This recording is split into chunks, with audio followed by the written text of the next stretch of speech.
完糙米之後覺得個胃好似唔係太舒服喎，咁樣嘅情況之下又點樣做呢？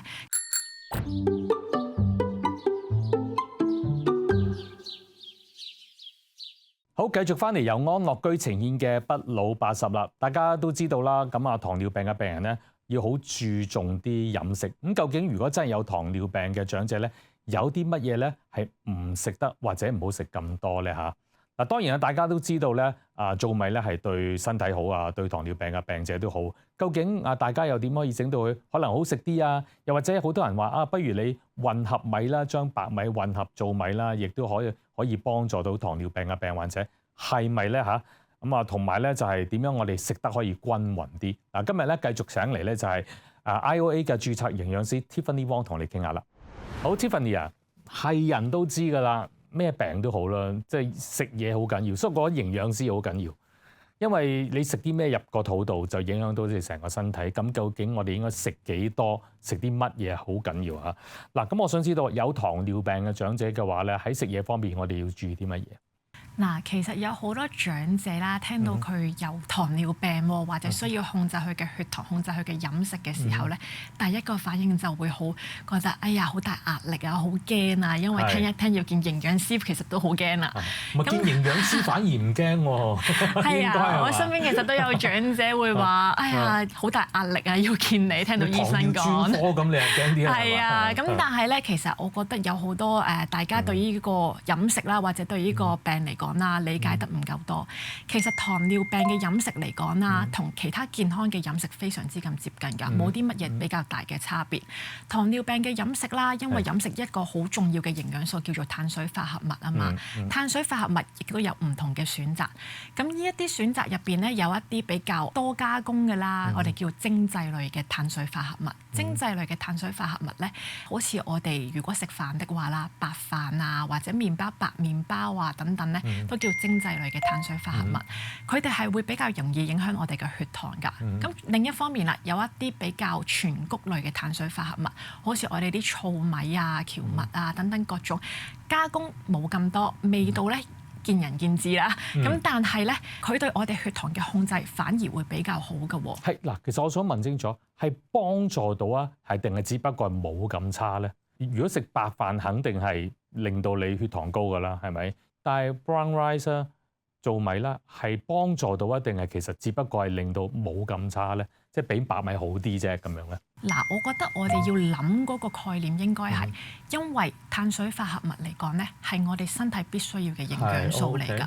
變咗我哋點樣令到依個飲食我哋嗰個選擇方面更加營養均衡？我哋係需要食碳水化合物嘅，咁但係唔同選擇方面有比較好，有比較唔好，甚至雖然我哋話精製類啦，白飯方面係冇咁好，但係基於唔同人佢嘅營養需求啦，同埋身體狀況，亦都有可能有一啲人有糖尿病，但係好似譬如佢消化腸胃有問題啦。如果真係食糙米嗰啲咧，因為糙米佢嗰個加工比較少啦，佢營養比較多，纖維比較多，但係佢消化嘅時間比較長，可能比較難消化。我身邊亦都有啲老人家佢有糖尿病嘅，我同佢哋講可唔可以試下糙米呢一個選擇嘅時候，佢都會話俾我聽，其實有試過㗎。咁但係咧，食完糙米之後覺得個胃好似唔係太舒服喎。咁樣嘅情況之下又點樣做咧？咁樣嘅情況咁煮腍啲得唔得咧？其實係啦，我會建議佢哋或者可唔可以加多啲水啊，煮腍啲啊。又或者有一部分嘅老人家啦，話我食咗成世都係白飯嚟㗎啦，你叫我轉咗食糙米，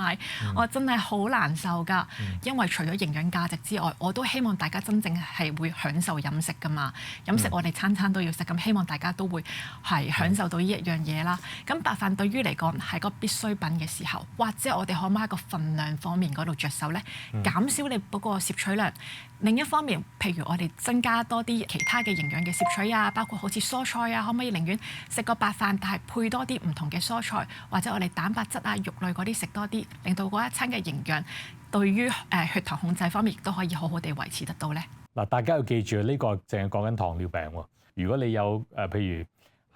高膽固醇啊嗰啲，又要小心另外啲嘢。但係今日淨係講呢個糖尿病先。多謝大家咧，就支持我哋呢個不老80嘅節目。咁大家如果睇緊電視嘅話咧，你又想同我哋直接互動咧，記住可以掃一掃呢個二維碼。咁啊，仲有另外咧，如果而家睇緊 YouTube 嘅朋友咧，記住睇睇下邊嘅資料，亦都可以係連結到我哋噶。咁啊，記得點讚同埋訂閱啦。但係反而 go back 翻頭先你講咧，就係糙米嗰度啦，煮腍啲啦，因為我屋企都有人係食糙米嘅。其實如果你用一啲飯煲好啲嘅飯煲啦，專係有一個 function 係煮糙米嘅。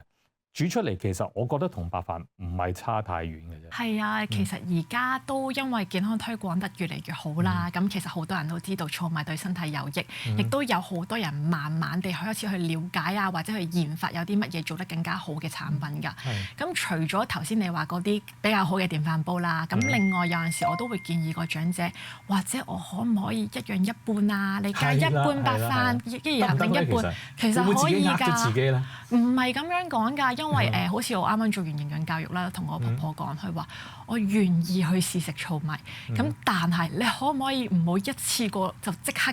要我轉咁多嘢先？咁我話冇問題㗎喎，其實身體都需要時間適應啦，慢慢俾個時間自己去調節，然後習慣依樣嘢，令到自己習慣依個口味，然後再習慣依個健康嘅生活，我覺得係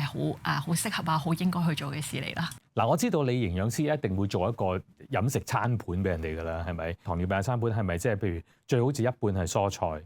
跟住另外嗰四分一係碳水化合物，再另外四分一係肉啊咁樣，係咪咁樣會好啲？係啊，其實呢一個咧我的餐盤啦，係近年嚟一個非常我哋推廣嘅叫做小工具，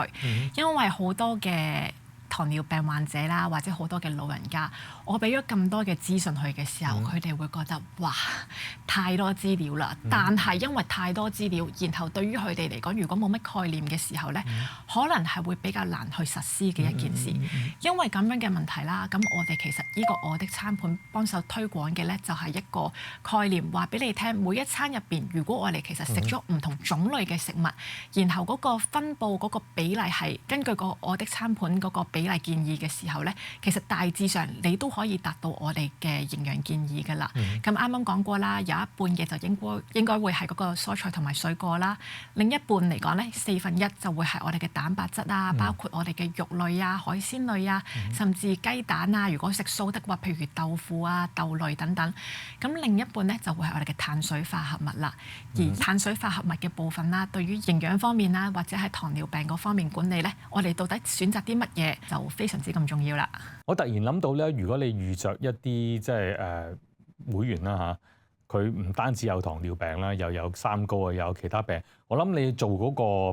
個評估嗰陣時都好頭痕喎。呢個時間咧，我哋休息翻嚟咧，我哋不如講講究竟你營養師咧點樣去幫一啲糖尿病嘅長者進行一啲教育，譬如教佢哋食下糙米啊，點樣勸服佢哋喺食嘢方面點樣去改善啊？因為其實